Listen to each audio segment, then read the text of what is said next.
Good afternoon students. In the previous video we were discussing about the refining of metals, जिसमें हमने example के लिए crude copper को purify किया था और ये बहुत ही ज़्यादा इम्पॉर्टेंट है, इसलिए ये एक बार मैं फिर रिपीट कर रही हूँ। आपने क्या किया, क्रूड कॉपर का आपने एनोड बनाया because anode get dissolved, and pure copper का आपने कैथोड बनाया, ठीक है। और दूसरी इम्पॉर्टेंट बात यह है कि एनोड आप थिक लेंगे और कैथोड आप थिन लेंगे, क्योंकि एनोड को डिसॉल्व होना है तो पतला होता जाएगा और कैथोड पे डिपोजिशन होना है इसलिए वो थिक होता जाएगा। सॉल्यूशन लेंगे आप कॉपर सल्फेट का, यानी जिस मेटल को प्योरीफाई करना है उसी के कॉमन आयन वाले सॉल्ट का हम सॉल्यूशन लेंगे। सो कॉपर सल्फेट का हम सॉल्यूशन लेंगे, इसमें हम 2-3 ड्रॉप डालेंगे सल्फ्यूरिक एसिड की, एंड कॉपर सल्फेट यहाँ हमारा क्या है, इलेक्ट्रोलाइट, और 2-3 ड्रॉप्स हम डालेंगे सल्फ्यूरिक एसिड की, जो कि इसकी कंडक्टिविटी को इंक्रीज करेगा। अब आपने जब इसको बैटरी के साथ अटैच कर दिया और स्विच के साथ अटैच कर दिया, जब आप स्विच ऑन करेंगे तो करंट पास होगी। करंट पास होने से एनोड से कॉपर डिसॉल्व होगा and form Cu+2 and electron. So electron जो है वो एनोड पर वो छोड़ देगा, ठीक है। और जो Cu+2 आयन सोल्यूशन में प्रेजेंट है वो कैथोड पर डिपॉजिट हो जाएंगे, क्योंकि कैथोड पर कैसा चार्ज होता है, निगेटिव, राइट। तो वो Cu+2 आयन कैथोड पर डिपॉजिट होते जाएंगे और वो इलेक्ट्रॉन्स लेके वहां पर क्या हो जाएंगे, डिस्चार्ज होते चले जाएंगे। सो इस तरीके से ये प्योरीफाई होता चला जाता है। तो यहाँ एनोड क्या है, थिक एनोड है क्रूड कॉपर का बना हुआ, कैथोड क्या है, थिन कैथोड है प्योर कॉपर का बना हुआ, और आपने जो इलेक्ट्रोलाइट लिया है वो कॉपर सल्फेट का सॉल्यूशन है, और कंडक्टिविटी बढ़ाने के लिए हमने इसमें सल्फ्यूरिक एसिड ऐड किया है। ये बहुत इंपॉर्टेंट है और ये 5 मार्क्स का इसमें क्वेश्चन आता है, हाफ ऑफ मार्क है। जब आप एनोड रिएक्शन लिखेंगे तो हो जाएगी Cu changes into Cu+2+2 electron, और कैथोड रिएक्शन हो जाएगी Cu+2+2 electron changes into the copper, right? So in this way you can do this one, and this type of cells are known as electrolytic cells. So this refining is known as electrolytic refining, and we remember for the metals हमें जब maximum purity 99.99% purity चाहिए होती है तो हम इस method को use करते हैं। अब एक चीज और, यहाँ पे आपको ब्राउन कलर का ये डिपोजिशन दिखाई दे रहा है, this is known as anode mud, यानी जो इम्प्योरिटीज होती हैं, क्योंकि आपने क्रूड कॉपर का एनोड लिया था तो जो इम्प्योरिटीज होती हैं वो यहाँ पर डिपॉजिट हो जाती हैं। और एक बात आपको ध्यान रखनी है कि जो आपका ये जो आपका एनोड के नीचे इम्प्योरिटी जमा हुई है इसका नाम होता है एनोड मड, और इससे हम कई वैल्यूएबल मेटल्स लाइक गोल्ड और सिल्वर इससे प्योरीफाई कर सकते हैं। मैक्सिमम मैनी मेटल जैसे कि copper, zinc, tin, nickel, silver, gold etcetera, इनकी रिफाइनिंग हम इलेक्ट्रोलिटिक मेथड से ही करते हैं, ठीक है। And now come to the intext question, define the following terms. Mineral, anything we dig out from the earth, that is known as a mineral. Or earth crust is made up of mineral. Ore is a mineral from which we extract metal profitably and easily, cheaply or easily, economically or easily. Gangue particle, earthen impurities in the ore known as a gangue. Name 2 metals which are found in nature in the free state. Gold and platinum are the best example. What chemical process is used for obtaining a metal from its oxide? It is the reduction process, right? Oxidation is reduction, you read in chapter 1, so reduction process will be utilized here. Now our another topic is corrosion. Corrosion means removal of the upper layer of material, removal of upper layer of material due to the action of heat, water, humidity in the atmosphere, atmospheric gases etc. So this is the corrosion, and corrosion हर चीज़ का होता है, चाहे वो कोई भी चीज़ हो, cemented चीज़ हो, चाहे संगमरमर हो, जैसे कि आप ताजमहल का भी सुनते रहते हैं, तो corrosion जो है वो हर चीज़ का होता है, मेटल्स का भी होता है, सबका होता है, बट यहाँ हम स्टडी कर रहे हैं corrosion of the metals, right?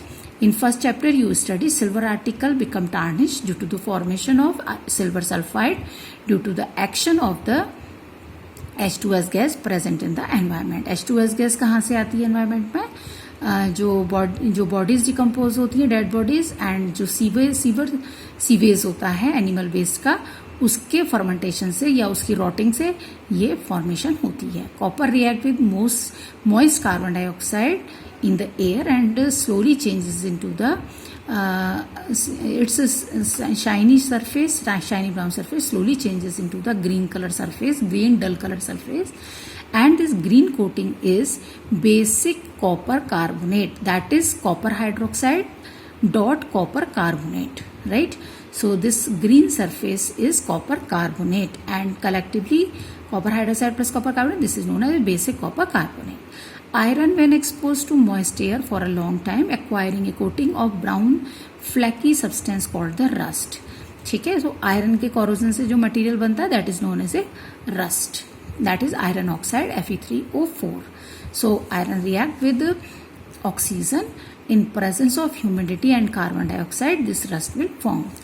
अब एक एक्टिविटी हम करते हैं जिसमें हमें ये शो करना है कि रस्टिंग के लिए एयर और वाटर दोनों नेसेसरी हैं। उसके लिए हमने 3 टेस्ट ट्यूब लिए, देखिए आप डायग्राम में 3 टेस्ट ट्यूब लिए। फर्स्ट टेस्ट ट्यूब में हमने वाटर लिया और उसमें हमने बस डाट लगा दी, तो वाटर में भी एयर डिसॉल्व है, उसके ऊपर भी एयर है, और आपने जो नेल्स रखे हैं वो कुछ दिनों के बाद रस्टी हो जाएंगे। ठीक है, अब आपकी सेकेंड वाली है बी वाली।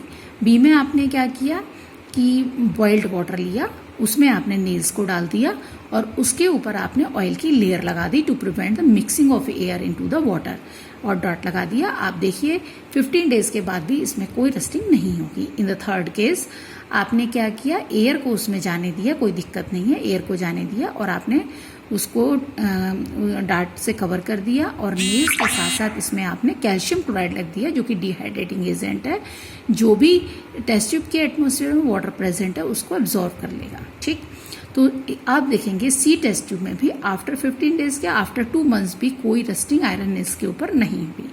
तो यहाँ ये एक्टिविटी ये शो करती है कि केवल वाटर होने से भी रस्टिंग नहीं होगी और केवल एयर होने से भी रस्टिंग, केवल एयर होने से भी रस्टिंग नहीं होगी। ठीक है, तो हमें रस्टिंग के लिए वाटर एयर दोनों की ज़रूरत है। जैसा मैंने आपको बताया, आप 12th क्लास में पढ़ेंगे कि रस्टिंग के लिए humidity plus oxygen plus carbon dioxide, इन तीनों चीज़ों की ज़रूरत होती है। अब कोरोजन का प्रिवेंशन करने के लिए हम क्या करते हैं, ठीक है, पेंटिंग करते हैं, आपने डोर्स को पेंट करते हुए देखा है, ऑयलिंग करते हैं, नाइफ वगैरह जो घर में यूज़ करने वाले सामान है उनकी हम ऑयलिंग करते हैं। अब आपको यहाँ पे ये ध्यान रखना पड़ेगा, नाइफ की या सिजर की हम ऑयलिंग करेंगे, पेंट नहीं करेंगे, अगर अदरवाइज उनका जो काम है कट करने का वो नहीं करेंगे। ठीक है, ब्लंट हो जाएंगी उनकी एज, तो वो अपना काम नहीं करेंगे, तो अगर उन पर रस्ट लग जाएगी तब भी वो बेकार हो जाएंगे। तो इसलिए हम नाइफ को और सिजर को और घर में यूज़ होने वाले तवा को जिस पे रोटी बनाते हैं उसको हम ऑयलिंग करके रखते हैं। ग्रीसिंग, जो मशीनरी पार्ट्स हैं उनको हम पेंट नहीं कर सकते, सेम प्रॉब्लम आएगी जो कि प्रीवियस वन में थी, ऑयलिंग वाले केस में थी। तो ग्रीसिंग हम वहाँ करते हैं जहाँ पे हमें इंजन का फ्रिक्शन, पार्ट्स का फ्रिक्शन कम करना होता है और उन्हें रस्ट से भी बचाना होता है। तो ग्रीसिंग 2 काम करती है, एक तो लुब्रिकेशन का काम करती है और दूसरा मशीनरी पार्ट्स को फ्रिक्शन से भी बचाती है। Next galvanisation. गैल्वेनाइजेशन में हम क्या करते हैं, जिंक की लेयर चढ़ाते हैं। जिंक, अब यहाँ पे एक बहुत इंपॉर्टेंट क्वेश्चन है जो मैंने आपको पहले भी समझाया था। Zinc is more reactive than iron, even it is able to protect the iron, how it possible.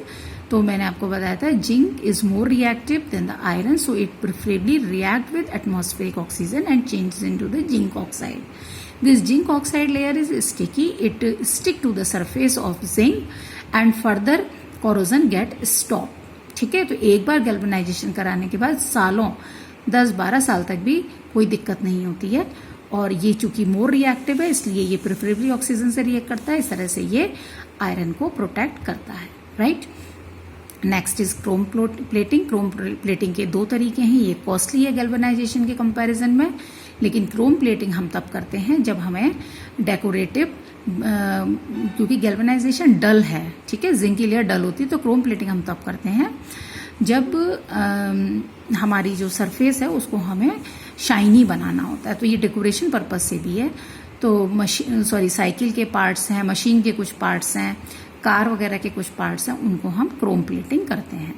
Chromium बहुत कॉस्टली मेटल है, इसलिए हम केबल प्लेटिंग करते हैं हम कोई भी ऑब्जेक्ट क्रोमियम का बनाते नहीं हैं, ठीक है। और क्रोमियम की एक और खासियत भी होती है, ये वियर एंड टियर को भी रोकता है।